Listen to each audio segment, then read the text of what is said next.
Before this video starts, I just quickly want to say sorry about not having an intro, but if you guys manage to somehow smash 1,500 likes on this video, then I will be sure to drop another what if movie as soon as possible. That said, enjoy. Sorry kid, but it's not happening, would be the chilling words that would hit Izuku at just 4 years old. Izuku would have been visiting the quirk doctor, and on this particular day, Izuku normally would have his hopes and dreams crushed by Inko.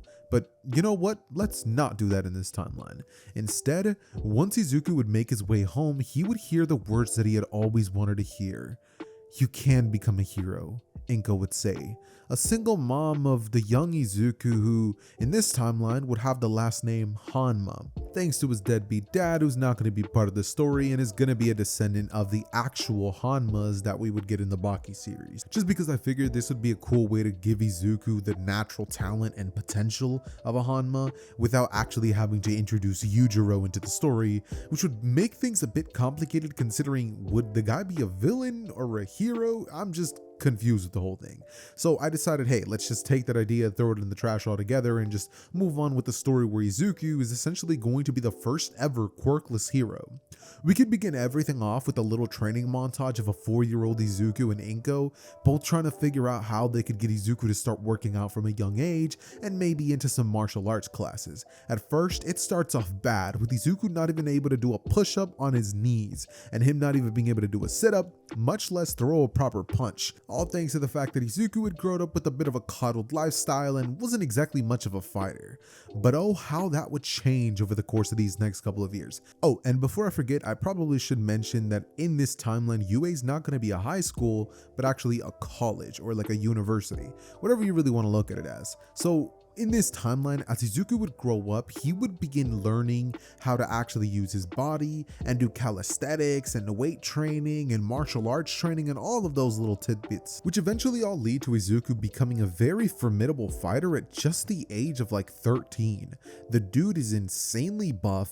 He's not that tall actually, only at about 5'7" at this point in the story, and he's actually going to be stuck there because I believe that's about as tall as Baki is, but he would already be rocking the Baki physique, but not exactly have the strength to match that. However, all of the crazy abilities that Baki was capable of doing, like in the beginning of the anime where the dude ran so fast he shocked everyone and like literally left his footprint in the ground, all those crazy feats that Baki would have as showings early on are definitely going to be present. And he's going to be growing in strength as the years would pass, but right now, he's barely 13. Which is perfect because this is around the time where Bakugo would still believe that it's a good idea to mess with Izuku, as we would get a scene of Bakugo attempting to bully Deku, and Deku would ignore it, much like he does every other day. However, on this particular day, Bakugo eventually got pissed of Deku just ignoring him and ended up dumping his entire tray on Izuku's face. Izuku, feeling this sign of disrespect, would just kind of stand up and look at Bakugo in the eyes as he would go on to crush a milk carton in his face back. This would splatter the milk onto Bakugo, with him staring at Deku and smiling, saying, "It's about time you grew a pair," throwing an explosion at Izuku, which Izuku would actually not even dodge. He would grab Bakugo by the wrist after the explosion would go off, and then holding him there, Bakugo would go to reel his arm back, but he could feel that he literally could not move him. And getting pissed, he would attempt to use his other hand to scream, "Let go!" However, that would be a horrible decision, because Izuku would then proceed to grab him by his other hand and start crushing him. This would lead Bakugo to starting to essentially like crumble to the ground as he would look up at Deku and say, but he couldn't even muster an explosion. Izuku would look down on him, telling him to get lost, as he would throw Bakugo across the room, and Bakugo looking back up, being embarrassed because, this was lunch period, in front of everybody, he would look towards everybody and just kind of say, "Now you're dead," as he would launch explosions towards the direction of Izuku once more, attempting to actually shoot off a full-powered one. Izuku in this moment, not being stupid enough to think that he could tank this, would get behind a lunch table, flipping it over and using it as a shield, as he would then run towards Bakugo carrying it like as it was like a battle ram, and getting as close to Bakugo as possible, Izuku would proceed to hit this man with a weave in and out combo, just destroying Bakugo relentlessly, eventually pummeling him into the ground and telling him that he had given him a chance. As we would then get a scene of the lunch ladies and some teachers coming over and pretty much ripping Deku up off of him.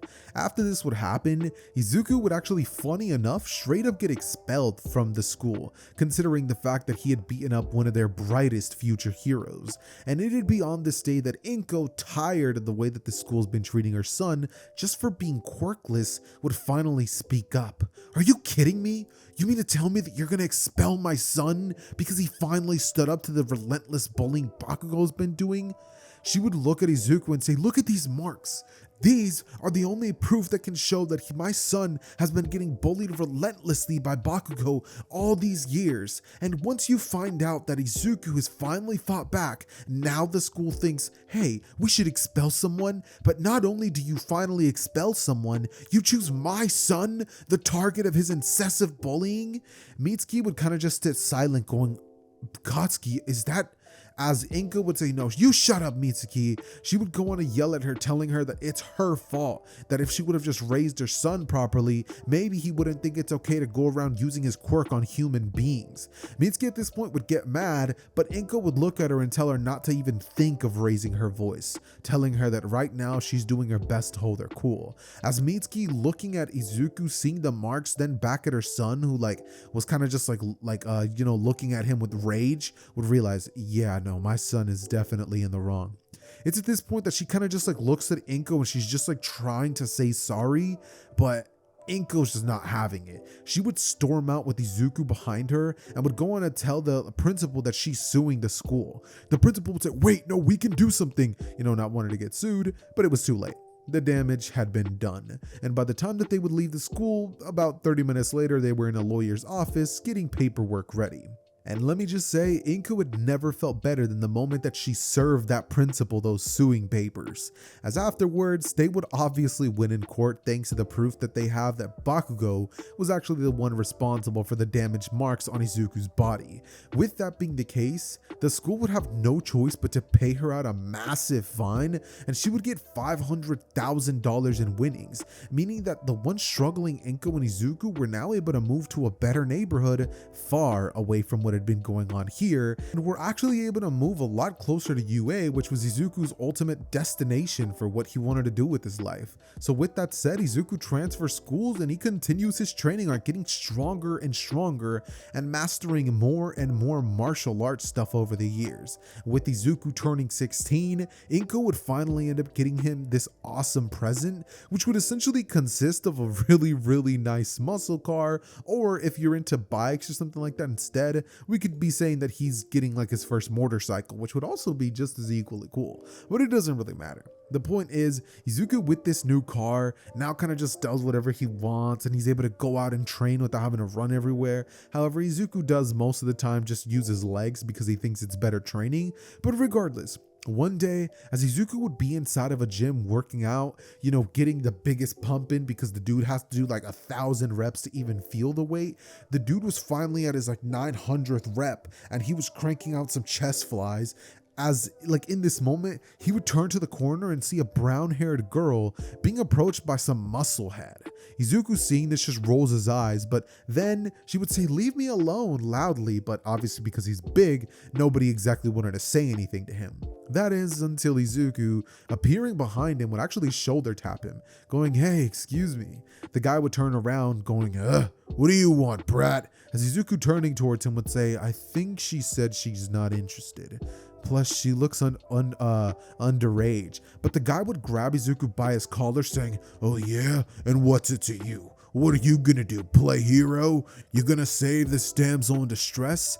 Izuku would look at the man, then at her, see that she clearly needed some saving, and then Izuku would proceed to absolutely clobber the guy by ripping out of his own t-shirt and then slamming him into the wall, knocking him completely out cold, who, mind you, had a reinforcement type quirk, which meant that his durability was off the charts and he had insane genetics when it comes to getting big and stuff like that. that. He was almost like a like one of those. He almost had like a quirk that changed his appearance because he was like a slightly weird shade of the skin color that he had, but which kind of was like a bit purplish. So once Izuku was done taking that little like thug out, he just went right back to his weights, put his headset back on, or not headset but headphones, and then started cranking out his set once more. This was like his fourth set, his final set, right? As he was about to be done with it, this is when the girl would finally walk up to him and would essentially like, you know, like shoulder touch him, being like, hey, thanks for that back there.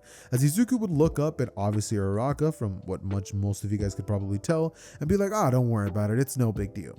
As she would pretty much tell him that it is to her, that creeps like that are always coming up to her to try to hit on her, and it's so annoying.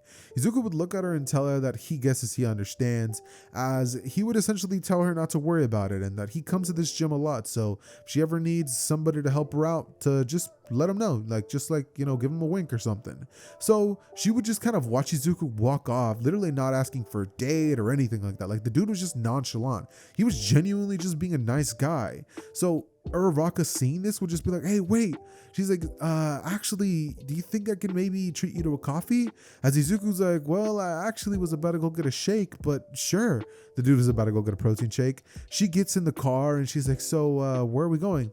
And he's like, honestly, I'm not really too much of a fan of coffee. How about we go get what I want and you can get it for us? And so she's just like, okay. So the two of them make their way there and they start talking about things. She pretty much tells him that for the last couple of months that she's moved out here and sort of to work so she can help save to pay for the UA entrance exam and all this stuff so she can get into the school. She's like, I want to be a hero. You know, she's all blushy about it. She's like, I know it doesn't look like it considering I just needed saving, but I really do want to learn how to be a hero. And Izuku looks at her and goes, oh yeah, what's your quirk? He's just like he's hitting a sip of his drink. She's like, oh, my quirk actually allows me to turn everything weightless. She says, I have an anti-gravity quirk. And he spits his drink out. He's like, you're kidding me. We've got to pull a prank.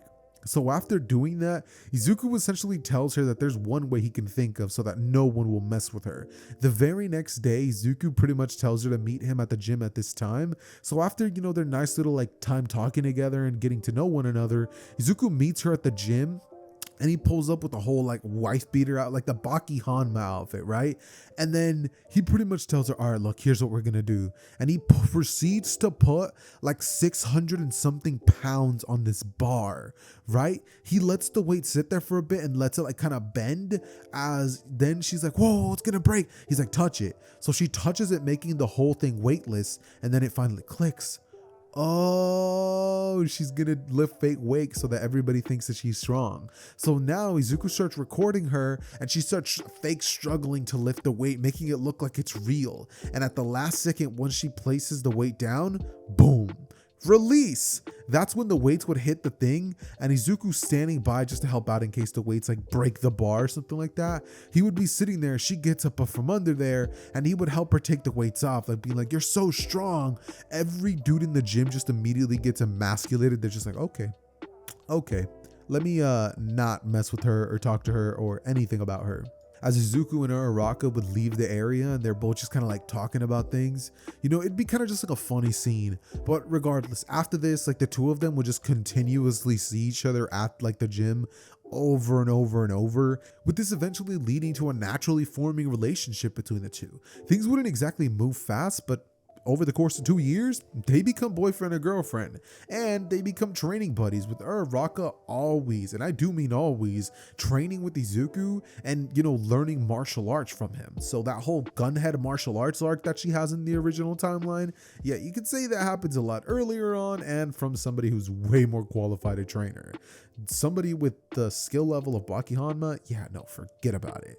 Izuku would help her train every single day, and the two of them would actually be a bit of a power couple, with Uraraka's quirk being incredibly useful for the fighting style that the two of them could develop together. The two of them would be a dangerous duo together, and that could not be shown any better than on the day of the UA entrance exam, which we're going to be skipping right over to, specifically the actual robot portion, where we would see Izuku and Uraraka both rushing in, and Izuku essentially throwing Uraraka into the air, making herself weightless as she would scan around the area and say, on your left, west, south, you know, she just starts screaming like where the robots are at. as Izuku would run towards them faster than anybody else could and just like clobber them with his bare hands, just destroying them. Eventually, Uraraka landing on the ground would then be thrown by Izuku, who throws her straight out of robot, with her using her finesse and like agility to go right underneath the robot and then proceed to make it weightless as she would rush by them and just tap them, and then they fall to the ground just with a loud thud. And obviously she could do like damage, but she's more of a grappler type fighter, which means that against robots that's probably not going to be helping her too much. But at the end of everything, she would rack up a grand total of like 27 robot points, which would be very impressive, with Izuku getting a grand total of what, say 47 robot points, since he was sharing a lot of his with Uraraka. So this means that by the end of the 5-minute mark, once the 0-pointer would finally come out and Nezu would say, "Release it," this is when suddenly the two of them, seeing this happen, would notice that there was a girl stuck underneath some rubble. Just like Uraraka would have been, Izuku would look towards her as Izuku and her would actually rush towards the direction of the robot, with him smiling and telling Uraraka to do it. She would tap the robot's foot as it instantly turns weightless, and Izuku, like he proceeds to act like he's stopping the robot in his tracks with his own brute force, which I think he could do, but just not as easily as he's making it seem in this specific point. And in case I might be wanking Baki a little bit, like making him a lot stronger than he should realistically be, come on, like a lot of characters, even in the beginning of MHA, like season 2, were capable of destroying the 0-pointer. So for this specific timeline, let's at least give it to Izuku that he's able to stop the 0-pointer's foot from coming down on him full force at the bare minimum, right? That's like the peak of his strength, with him absolutely like pushing himself to his limits and like just doing the absolute most to make sure that that thing doesn't crush them. So with that being said, Izuku would then throw that thing into literal space thanks to the fact that it is weightless, and Izuku, after doing this, would pretty much help Uraraka and the girl get over towards Recovery Girl with a random little like character who doesn't even matter to the story because she doesn't pass the exam, would be treated, and Izuku and Uraraka just go home. Uraraka would crack a joke saying that he was trying to look a bit too heroic in front of that girl, and Izuku would like just get, like he knows that she's playing, he just like cracks a joke back. He's like, yeah, maybe I was. So the two of them just start playfully like messing with each other, as we would then jump cut to the two of them getting their acceptance letters, and like each of them would FaceTime as they're just like, oh wow, like we got in. It's at this point that the two of them would be told in the same video that they need to go to UA the day that they get this and speak to the principal. The two of them would wonder if maybe they're getting in trouble for working together during the test, thinking that, yeah, they probably are. But once they get there, they would actually speak with Principal Nezu, who would actually go on to pretty much ask Izuku a very important question. He would go on and ask if Izuku is truly quirkless, as Izuku would look at Nezu and say, of course he is, shocking Uraraka, who'd be like, wait, what? You're quirkless? Because this would be the first time she's heard of this, always thinking that he had a quirk the whole time. He would go on to pretty much be like, yeah, you didn't know that? He's like, did I really never tell you? And she's like, what? No, I assumed this whole time you had a quirk. So Izuku, looking at her, would say, oh, well, Katara, I'm quirkless. This is when Nezu would go on to tell him that he doesn't believe that he is, and that maybe he actually awakened a quirk later on in life. So he proceeds to run some tests on Izuku, being like, I hope you don't mind. As, Izuku's like, sure, go for it. And this man proceeds to get a ton of tests ran on him. And until Nezu finally comes to the realization, like, damn, this kid really is quirkless, and he was able to do all that. Like that is not normal human behavior, bro. Like humans are not able to punch through solid steel robots like it was nothing if they don't have a freaking quirk. So he's just praising Izuku, and then he ultimately tells Uraraka that he thinks that she has incredible potential as well. It's at this point that he offers the two of them a full ride scholarship to UA, saying that it would be an honor to train two incredible heroes like the two of them, who he knows, just off of the merits that they've shown today, are going to easily be able to make it as heroes someday. So he would go on to pretty much tell them that he'd be honored if they would attend his hero academia. And so the two of them would accept, just being like, whoa, as Izuku and Uraraka would go home like pretty happy with him being like, yo, you want some froyo? And her being like, yeah. knowing that that was her favorite snack. So after celebrating a bit, the two of them part ways, and Izuku tells Inko everything that's happened, with Inko in this timeline never having let herself go and actually being like fit, kind of like Izuku with her, and her like her new boyfriend or whatever. We're just gonna be saying that she had one. She met somebody like over these years, just like kind of welcoming Izuku home, and the two of them just talking, and Izuku being like, yeah, I'm getting into UA, but none of this really matters. I'm just kind of like filling in the gaps of the time. But anyways, okay, with that being said, after this would play out, this is when we could jump cut to Izuku's first day at UA, with him walking in through the door with Uraraka, him parking his car outside, and most everybody else doing the same thing. I'd like to say that Momo like actually parked there as well with like a really nice like rich person car. Ida also is loaded, so he's gonna pull up with a really nice car, and then everybody else who you wouldn't expect to be too rich would also, Aoyama would also be like pulling up like in a Rolls Royce or something. I think that he'd probably come in like a white one with gold bedazzle sprinkled all over it or something like that, but regardless. Anyways, the students would all make their way into the classrooms, and Izuku and Uraraka would be two of the last people to actually show up, only behind maybe give or take Kirishima or Kaminari. Whatever you want to be last is last. So when they walk in, Bakugo would stare and say Izuku going, so it's true, they really did let quirkless Izuku into this classroom. Everybody would turn their attentions towards Izuku going, what, he's quirkless? With Ida being shocked, being like, what? I never. He was able to do all that without a quirk? Just being absolutely stunned, being like, you're wrong, whoever you are. That boy had to have had a quirk. He destroyed robots with his bare hands. As Bakugo staring at Izuku would go, yeah, he's quirkless. He's just a freak of nature. But it doesn't matter. At the end of the day, his strength isn't going to compare with somebody like my quirk. As we would then see Aizawa wake up and go on to tell everybody to put these on and meet him outside. Izuku at this point would then be in the dressing room just getting changed and stuff, as he would see Mineta looking at a peephole going, oh, this is incredible. But Izuku seeing this would just smack Mineta across the head, sending him crashing into a locker, as he would go on to tell him that his girlfriend's in that room and to have some human decency.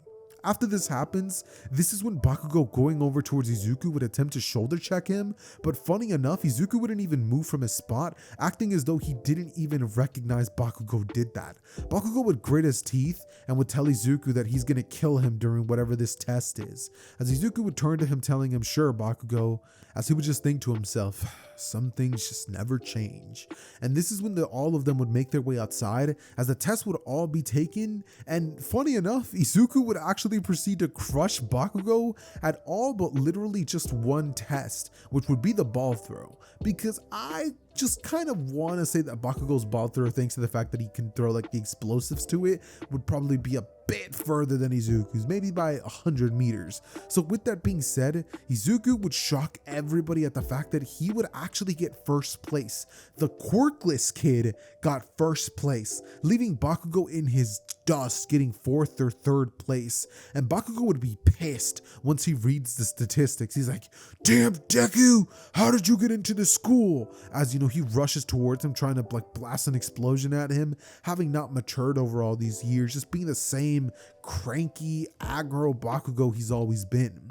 Aizawa would stop him with a scarf, grabbing him and telling him that if he continues with this stupid behavior, he's gonna be expelled. He'd look at him and tell him that the only reason he isn't expelling him right now is because of his potential and quirk, so make sure not to overstep these boundaries. Bakugo in this moment would kind of just grit his teeth going, whatever, quirk or no quirk, I'm gonna crush that bastard. As he would essentially walk off, just convinced that Izuku must have a quirk. There's no way that a human should be capable of those feats.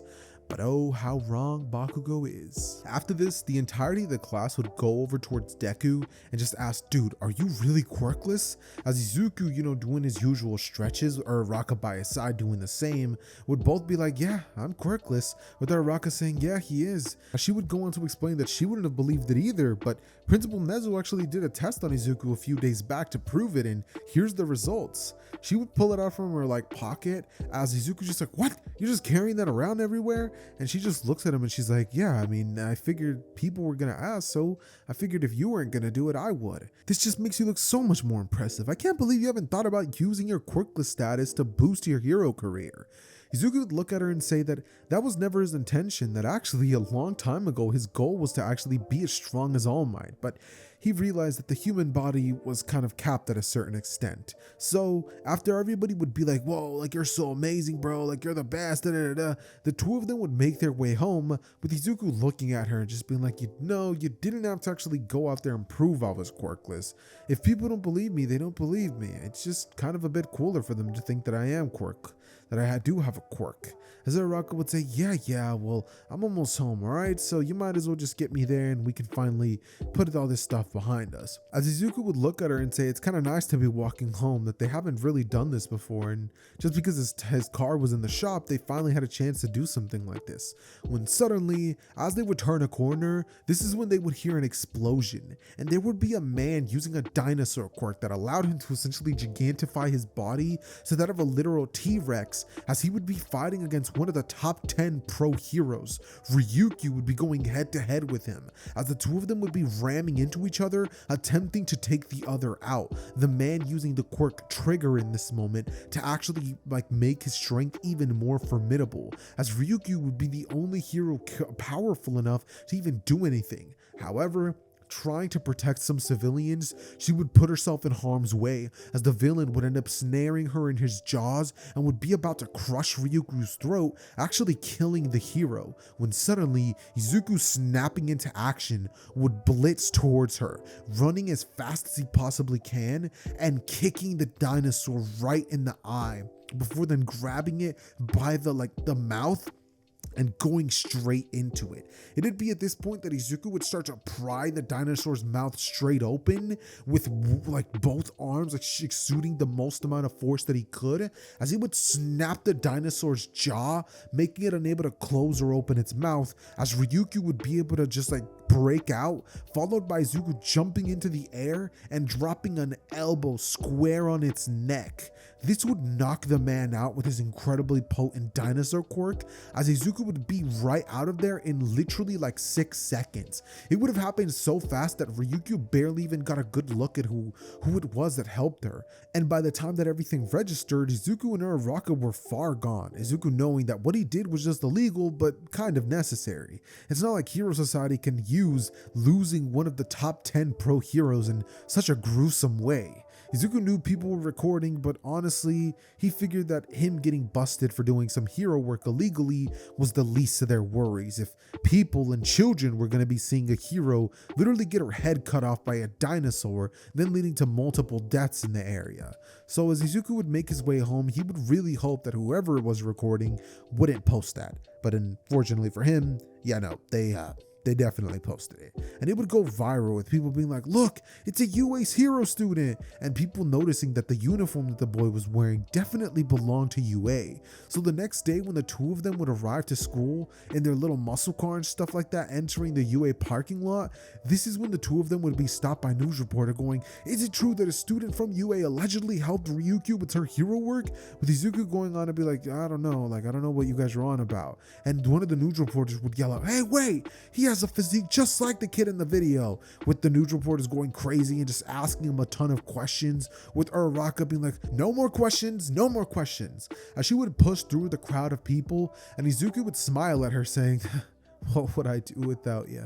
And she would smile saying, probably be lost, as Izuku and her would make their way into the classroom, and this is when suddenly the two of them walking inside would 10 minutes later be greeted by, I am here, as All Might would finally make his presence in the story, and he would go on to introduce himself to the classroom as one of their homeroom teachers, going on to explain that from this moment forth, he's going to be helping them with their pro hero training. Everybody would get scared, being like, oh no, is this going to be another expulsion thing? With All Might be like, oh no, that's just Aizawa. Everybody would breathe a sigh of relief as he would go on to explain the 2v2 battles, with Izuku and Uraraka in this timeline not being paired up together, because I figured, hey, that's just too convenient, right? So instead, Izuku's actually going to be getting paired up with Mineta, which I thought was just hilarious, and Uraraka was instead going to be paired up with Momo, which was going to be funny.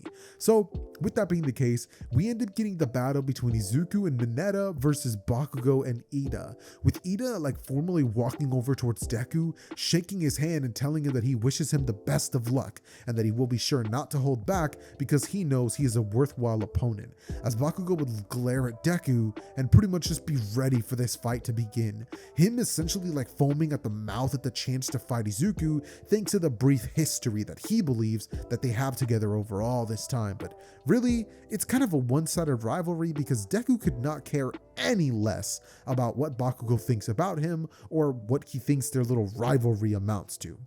The test would begin and Mineta would say, "Whoa, you better keep me safe, man. There's a guy with a crazy quirk in there, and there's somebody who can run as fast as lightning. You better make sure you can fight the two of them, be quirkless and all." As Mineta would say, "Quirk, I have a quirk, so I can help you out." He'd start throwing his balls around saying that that's a trap, that if they come over here, he can actually trap them with that. Izuku, looking at Mineta, would actually say, "Really now?" As he would grab one of his balls like in his hand, and he would tell him that he's going to be using this for his fight with Bakugo.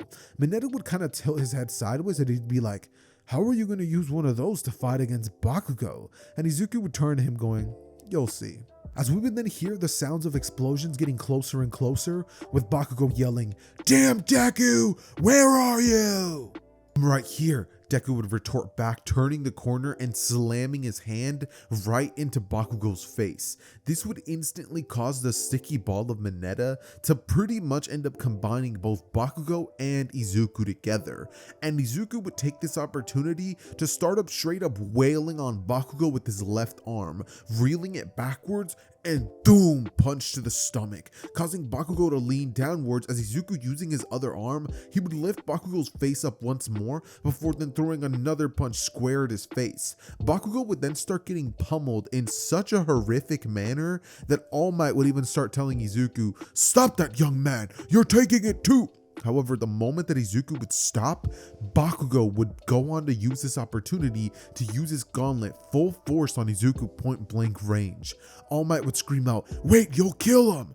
as the explosion would go off in the room, and Izuku and Bakugo would both actually be shot into it, as Bakugo would actually receive some recoil damage thanks to him being connected with Izuku, with Deku having covered his face with the like little sticky ball and Bakugo's face.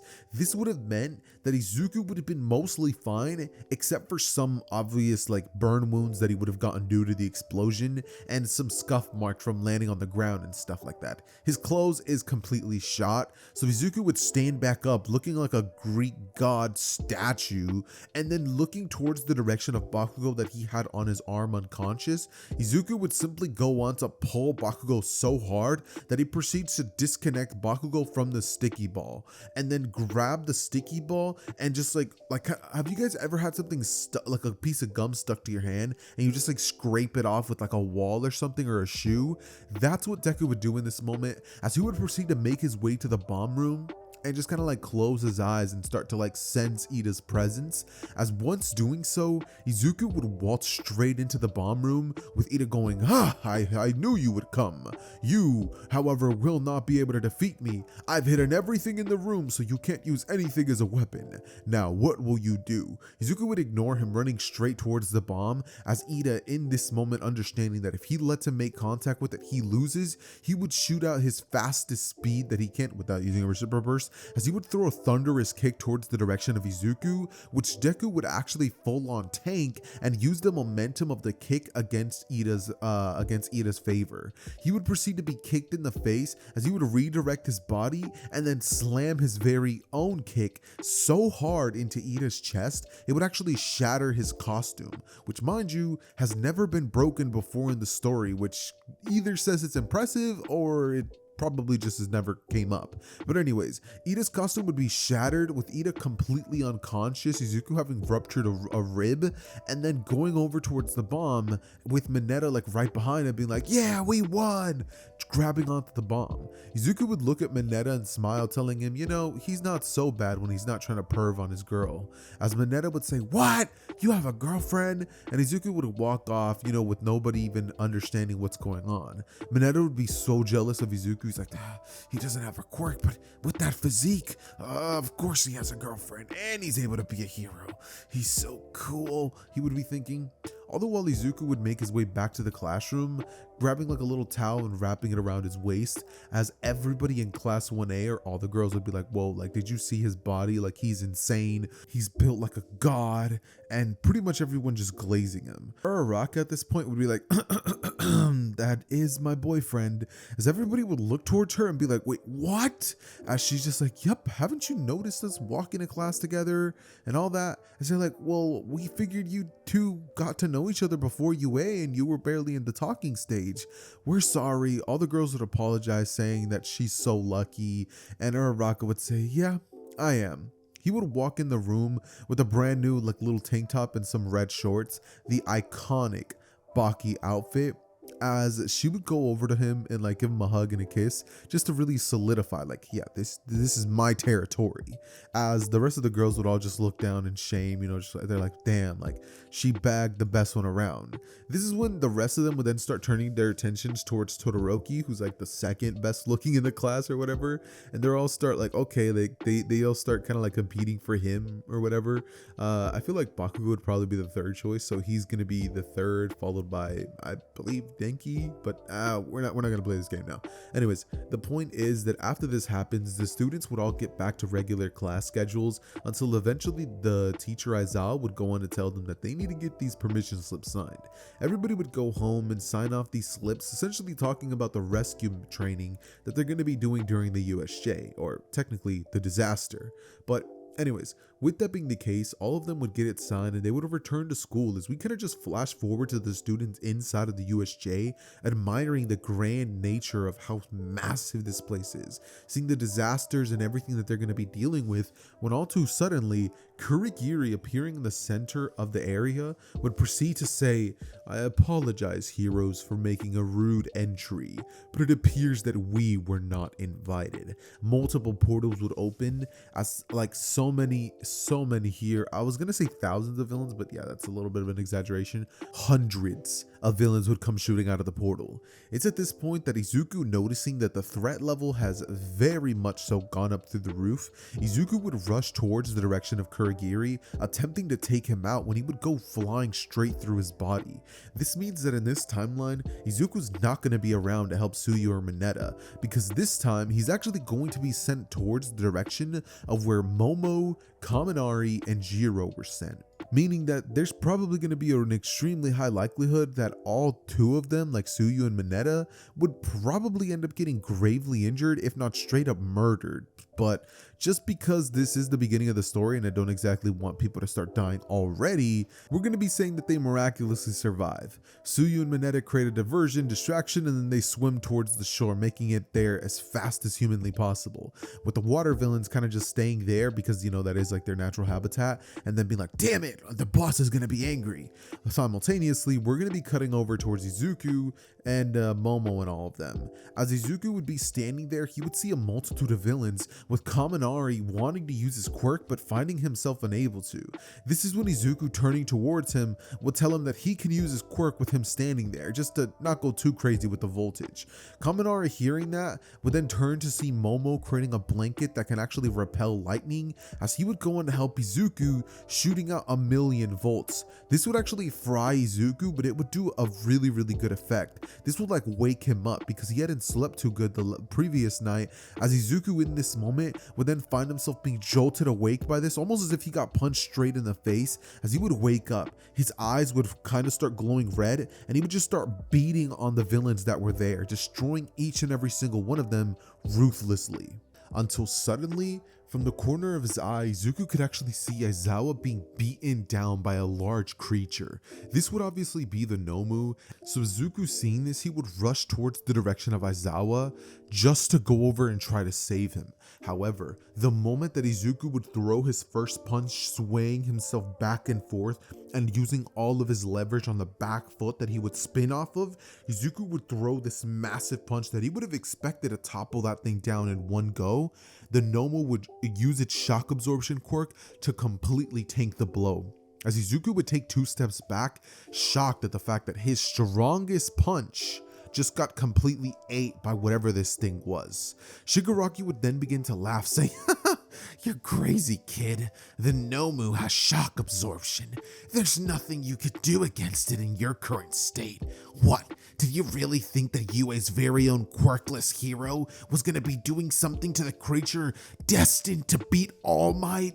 Izuku, hearing that this thing was supposed to defeat All Might himself, would realize that he just got himself into a bad situation. So, then taking a few steps back, he would then see the Nomu rush towards him as it would punch him square in the stomach, sending him crashing all across the arena.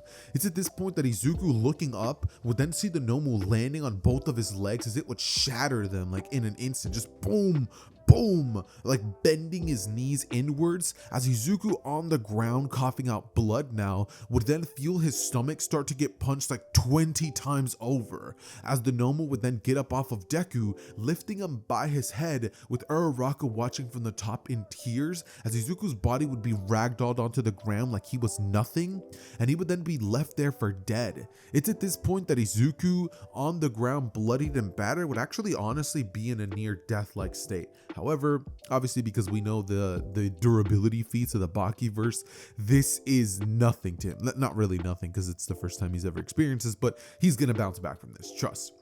Anyways though, with that being the case, Aizawa would then start to get pummeled a little bit longer until All Might would arrive and the entire situation would be de-escalated just like it would be in the original. All Might taking on the Nomu one-on-one and then finding out about Izuku's heroic efforts, which unfortunately ended up leading Izuku to getting absolutely battered and beaten by the Nomu.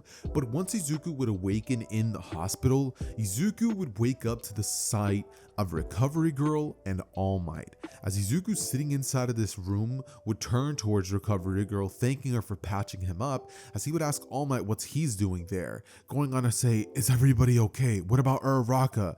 As All Might would look at him and tell him, "They're all okay. I arrived a few short seconds after you were defeated and I took down the Nomu." This is when Recovery Girl would step out of the room, and All Might, turning towards Izuku, would tell him that he wanted to talk to him about something. Aizawa told him about the heroics that he showed in trying to defend his own teacher, saving his own fellow classmates from some villains, and also worrying about others. He would put his hand on Izuku's shoulder, telling him that that is the essence of being a hero, which is why he was here to offer him his quirk. He would go on to explain to Izuku that he has an ability that has the potential to be passed on, going on to explain to Izuku that he was here at UA to find the perfect successor, and with somebody with such a noble heart like him, he thinks that he's found it. But he would tell Izuku that this is his choice, and if he doesn't want to inherit a quirk and continue his journey as the quirkless hero that he could become, then that is fine. But with this power, he could save millions of lives. Izuku, without even thinking about it, seeing that All Might was offering him the opportunity of a lifetime, something that could allow him to give that Nomu creature a piece of his mind next time, would easily accept, telling All Might that that's an ability that he's going to be using only when absolutely necessary. As All Might would nod at Izuku and say, "Eat this." Izuku, grabbing this little piece of hair from All Might, would question what the heck he's on about, as All Might would say, "Well, to inherit my quirk, you have to ingest some of my DNA." Izuku, turning towards All Might, would go on to say, "Yeah, sure," as he would go on to ingest the piece of hair, and an hour later, Izuku could feel like a strange power coursing through his vein. Izuku, being at home, would question what this new feeling is, gripping and like unclenching his hand over and over, as he would look up at the sky and think, "I wonder if I can," as he would leap into the air, going so incredibly high without doing any damage to his body, thanks to the fact that his body has been pushed beyond peak human performance, and the dude can easily handle 100% of One For All off rip. Plus, it helps that his vessel was entirely quirkless, and he is a Hanma. So with that being the case, Izuku, in the air with a couple of minor injuries still on his body, would find himself soaring, questioning how in the world he's supposed to land, and the closer that he gets, Izuku would simply land and everything was fine. He would look around the world and think that with this new ability, life is going to be so much more different. He would start thinking about the uses in everyday life, but that's when suddenly it would hit him. No, that's not what I'm going to do. I'm going to keep living life as if I didn't have this quirk, and it's going to be a last resort. Yeah, something that I only use if absolutely necessary. After this, Izuku would spend his time making his way back home, as he would have to walk about 6 miles, or actually jog it, considering he thought, hey, might as well get a workout in. So on his way home, Izuku would arrive as he would text Uraraka telling her that at school, after he had woken up, All Might had actually given him something, and he would tell her to meet him somewhere. The two of them would meet up right at Uraraka's house, as Izuku making his way inside of her window, like just shocking her. He'd be like, surprise! Uraraka would be like, get out, villain! With Izuku saying, it's me! You know, he was wearing like a mask or something. She would say, oh, Izuku, as she would ask why he came in there trying to scare her like that. He would go on to explain that he has massive news, going on to tell her that All Might himself has actually given him his own quirk. Uraraka would be like, what? As he would go on to explain the details of it, and she'd be like, that is insane. You mean to tell me that even though before you were already a monster, now you're gonna possess the strength of the #1 hero? Izuku would look at her and say, I know, that's pretty cool, right? She would go on to tell him that he better use that quirk in the right way, that now, with that incredible strength of his plus that quirk, he could end up killing somebody. Izuku would say, I had thought about that, so I'm only going to be using the quirk if it's absolutely necessary.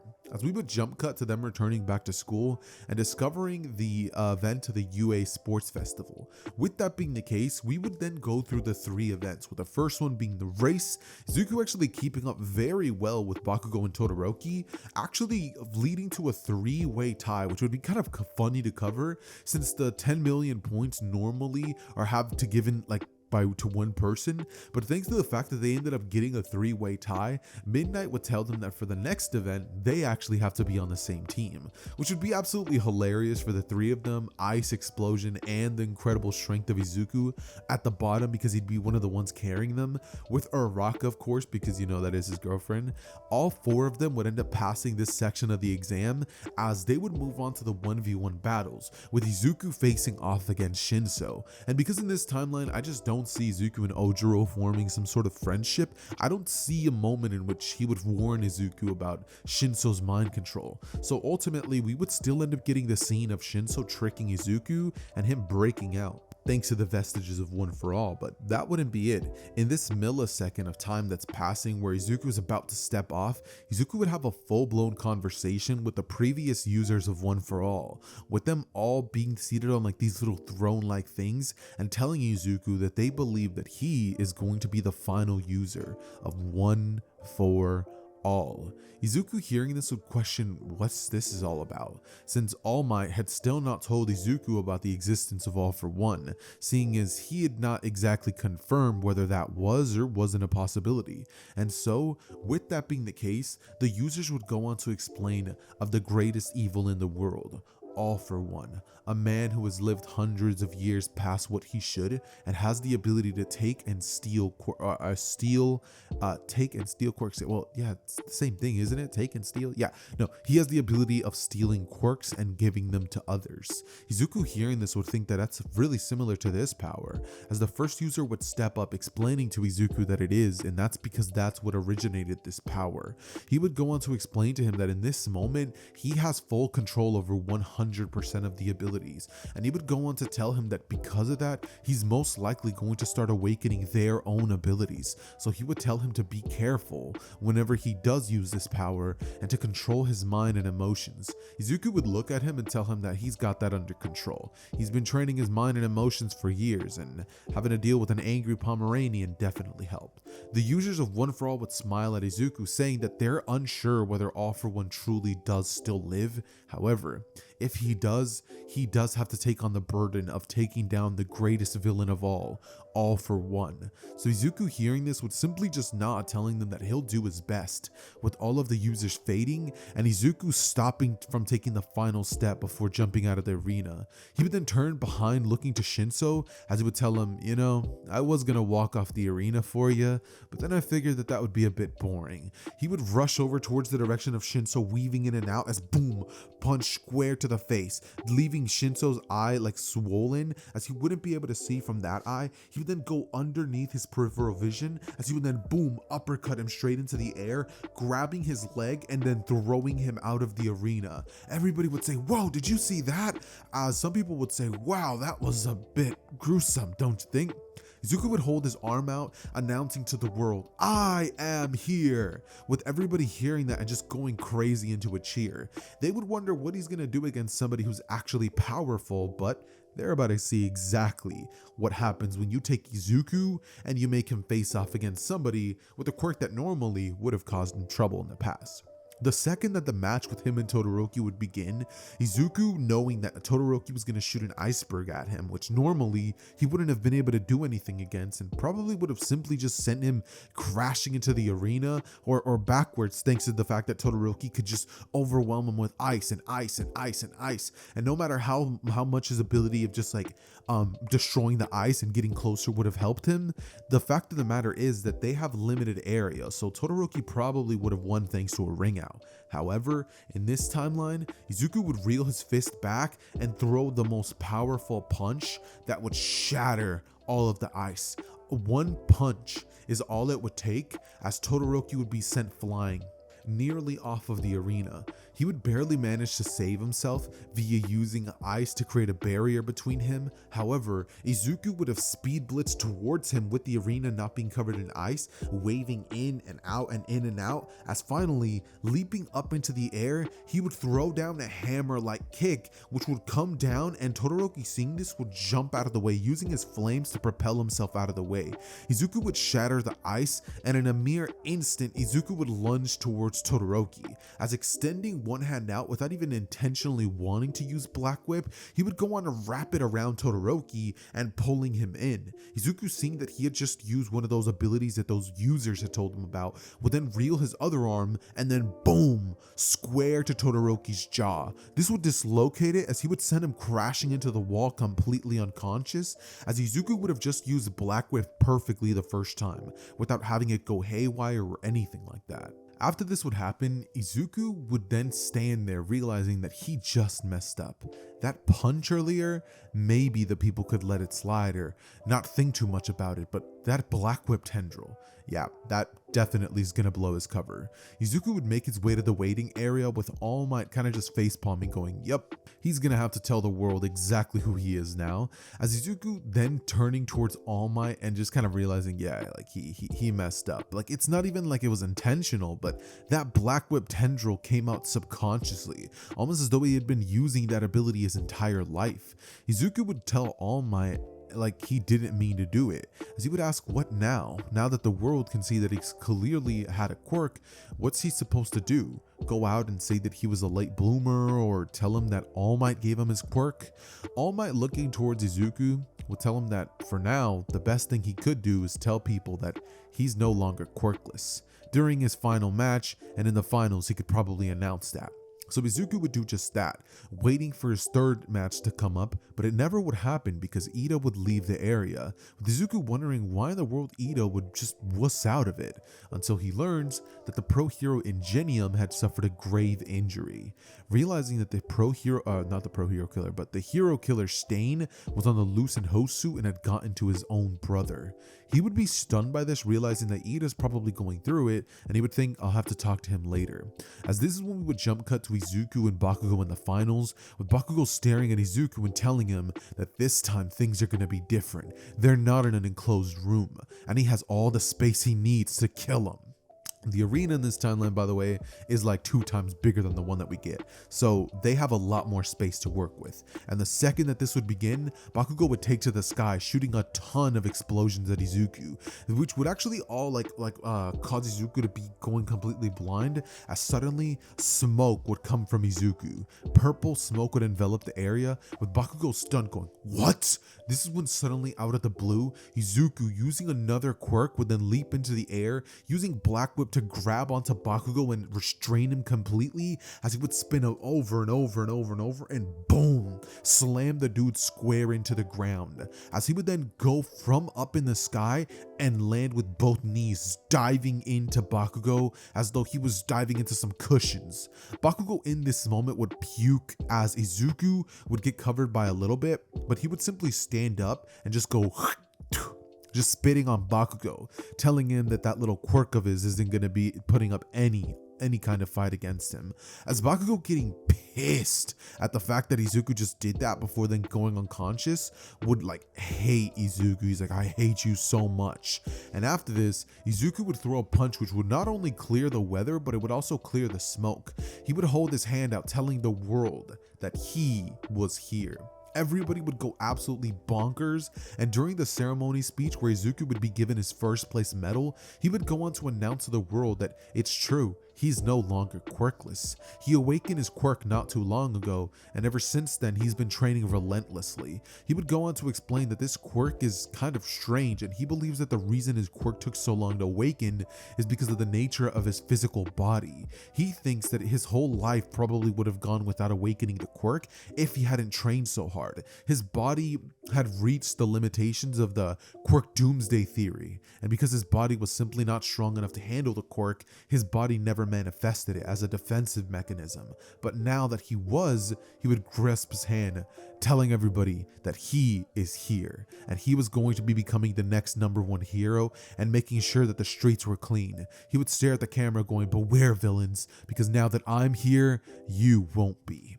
This would lead some chills to go down some villains, as they'd be like, yeah, we don't want to fight that guy. Just look at him. He's in literally like university, and he is built like an absolute tank. The dude has the little tank top. His eyes are practically glowing red. They don't want any part of that. So after this would happen, the students would return back to classes where we would have not only the hero names being chosen, but also the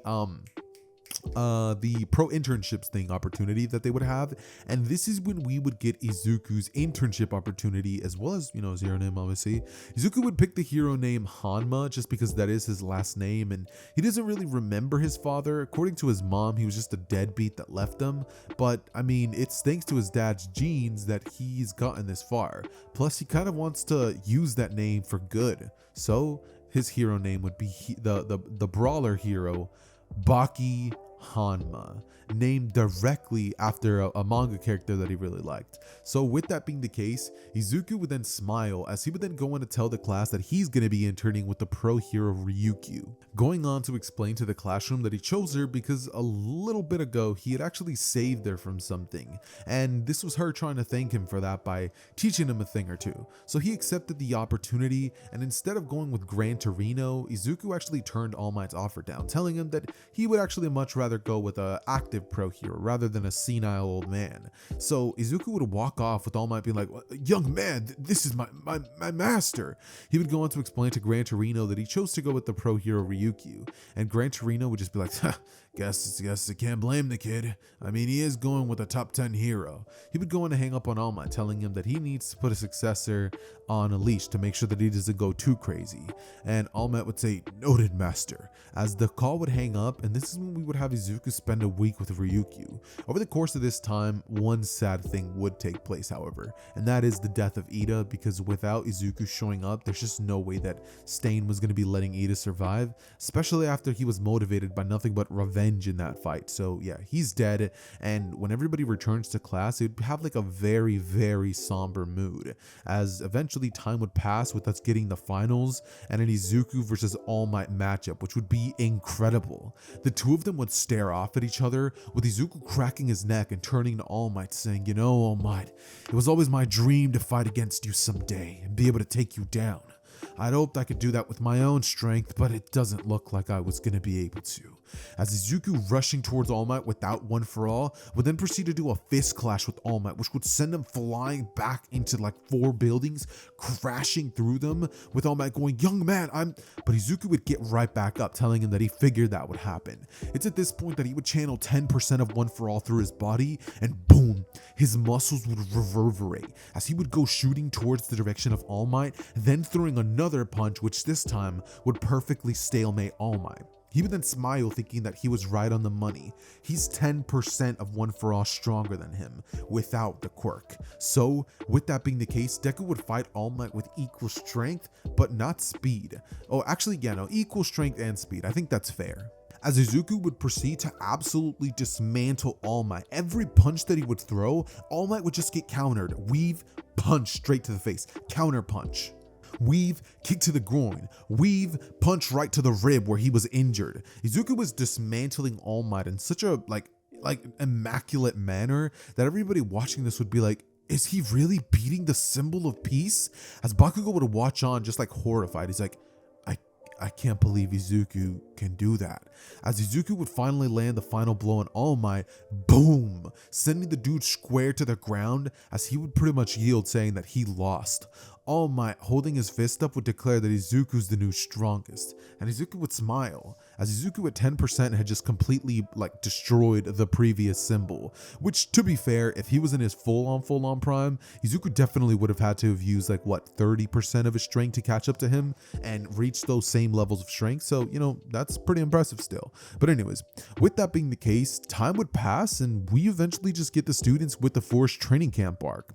As in this timeline, the arc's actually going to be changing a bit, because in this specific timeline of events, All For One, knowing that the new successor of All Might was chosen almost perfectly and his inheritor can practically use most of the ability as it stands, he would be terrified of the potential of whoever this successor was, this Izuku Midoriya. So deciding that his best chance to take him and All Might down would probably be to report to the forest training camp and catch him off guard.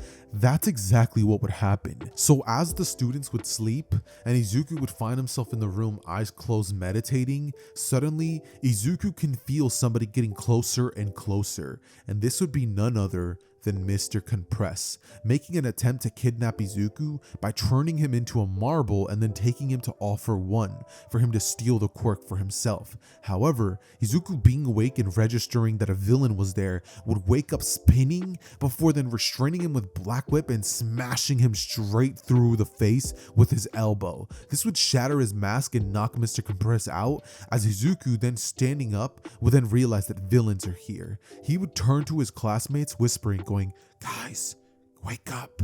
Some people would do so and he would say, "There's villains on the loose. You need to get out of here. I'll take care of it."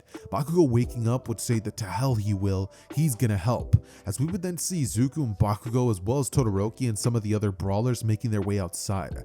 Aizawa would be there as well, and Izuku could see none other than the Vanguard squad making their attempt to take on Izuku. However, in an instant, Izuku would proceed to tap into 100%, understanding that this isn't a game. This is a full-on villain attack and these guys are not here to play. He would speed blitz in there so fast that the people wouldn't even register what's happening. It's almost like time had stopped for Izuku, as he would send one punch straight to the face of Dabi, knocking him out. Then for Muscular, he would go rushing towards him as he would uppercut him into the air, followed by grasping both hands together and slamming him down with a sledgehammer blow. This is when Izuku land as he's going up on the ground, he would use Muscular as a bit of a bungee cable thing to shoot towards the direction of Toga, just punching her square in the face, shattering her jaw, as he would then rush towards the rest of them, turning his arm into a whip and boom, slashing straight at the direction of the guy with the gas mask and stuff like that, as Moonfish would be an easy target. Izuku would punch his fist square into his mouth, shattering each and every single one of his teeth and breaking his jaw, not allowing him to open or close it, as Izuku, now standing above all of them, would simply think to himself that was way too easy. He would think that this whole hero thing is going to be kind of lame if that's as strong as he's going to be all the time. As we would then see a scene of All For One inside of his room, smiling, saying, "Kurogiri, teleport him here." Suddenly, a portal would open as Kurogiri would step through, and he would go on to tell Izuku that he, All For One, requests to see him personally. Izuku would smile, thinking to himself that what's the worst that could happen. Going into the portal, as he would arrive, seeing that there was stout hundreds of Nomus around him, followed by All For One, who would clap, congratulating the new successor of One For All, going on to tell him that unless he wishes to die here and now, he would hand over the quirk that he has in his possession. But Izuku would smirk, looking at All For One, saying, "Yeah, that's not gonna happen."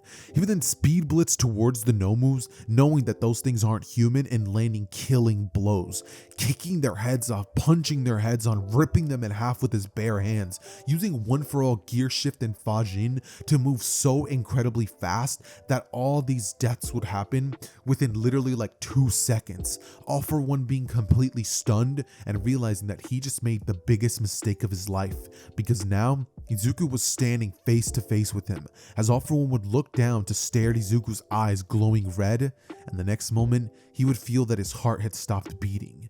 He would look at Izuku's hand as he's holding it, and Izuku would proceed to slam his heart straight into his mouth, as All For One would fall down onto his knees, collapsed on the ground, and Izuku looking at Kurogiri with smiles saying, "Don't worry, you're next." He would then unzip his pants like he pees on All For One himself, with the doctor going, "How dare you! You defile such a great man!" With Izuku simply walking past him and saying that the authorities will be here to pick him up in a few minutes, as he would then stare at Kurogiri, telling him that unless he wants to meet that same fate, he'll stay here like a good boy. Kurogiri would do just that, being like, "Yeah, no, I'm not trying to die." As this is when we would then see the doctor and Kurogiri being straight up put in prison, and All For One's body would be found, with the authorities like questioning Izuku on whether that was him. Izuku would look towards them, telling them that, yeah, the guy had to pay for his crimes one way or the other, and there was no way that he was going to simply let that guy rot in a jail cell. He deserved a death more fitting than that. This is when the authorities would look at Izuku, saying that he is not allowed to kill, explaining that it's not a hero's job to be judge, jury, and executioner. But Izuku would look at them saying, "Calm down, it's not like I'm gonna kill every villain I come into contact with. That guy was single-handedly responsible for generations of deaths, and he was the one person going after my class every single time. I think that if there's one villain we could let die, it's that one. No one's gonna miss him." He would walk away as, he'd be sitting there like without any damage. The dude is still wearing his pajama-like outfit, as this is when he would get a text from Uraraka. It would just read, "Are you okay?" And Izuku would message back, "Better than ever." As that, ladies and gentlemen, is where we're going to be ending What If Deku was Baki Hanma. I hope you guys ended up enjoying this video, and to the absolute legend who commissioned this video, I appreciate it. I hope you ended up liking it, and let me know what you think. You can hit me up on Discord. But with that being the case, ladies and gentlemen, I love each and every single one of you guys. It has been your boy Xehther, and I am out. Peace.